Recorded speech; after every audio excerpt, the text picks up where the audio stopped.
Hello everyone.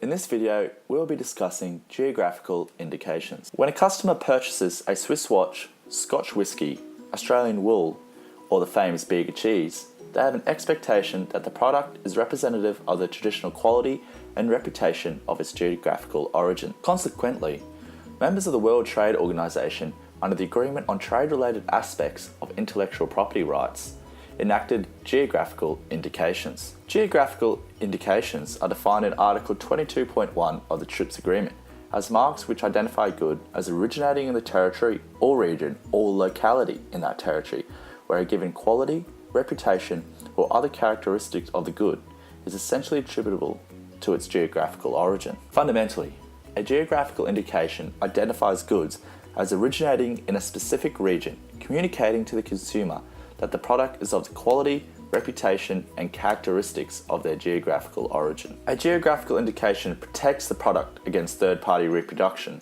which are inconsistent with the standards, quality, or location of the geographical indication. Consequently, a watchmaker in Sydney cannot claim to a consumer that they have made a Swiss watch, as the standards and quality of the geographical indication of a Swiss watch will not be met. Geographical indications are an important tool to give prestige to the product, as consumers pay increasing attention to the geographical origin of products and care about specific characteristics present in the products they buy, as the place of origin suggests to consumers that the product will have a particular quality or characteristics that they may value, and in most cases are willing to pay more for. How do products qualify for geographical indication? In order for a product to qualify as a geographical indication, it has to have precise certain characteristics.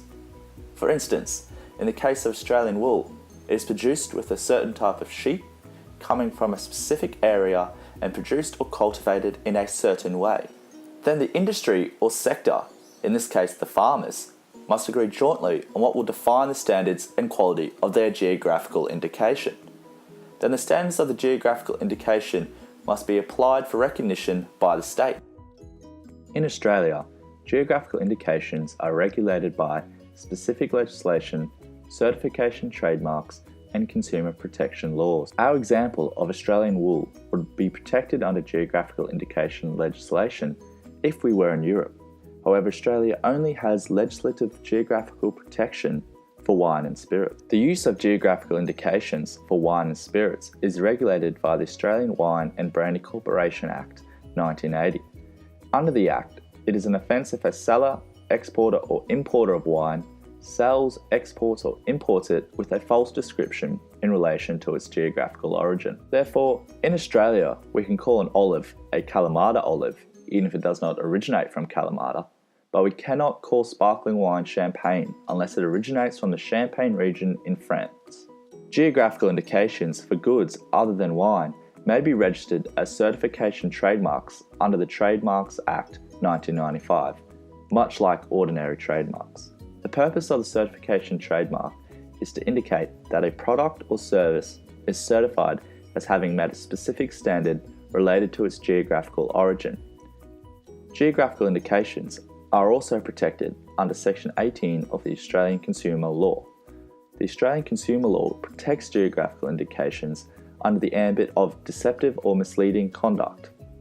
Our Swiss watch example is likely to be misleading and deceptive conduct if the watchmaker is given the impression that the watch is actually from Switzerland. Thank you for watching the video. Here are some key takeaway points.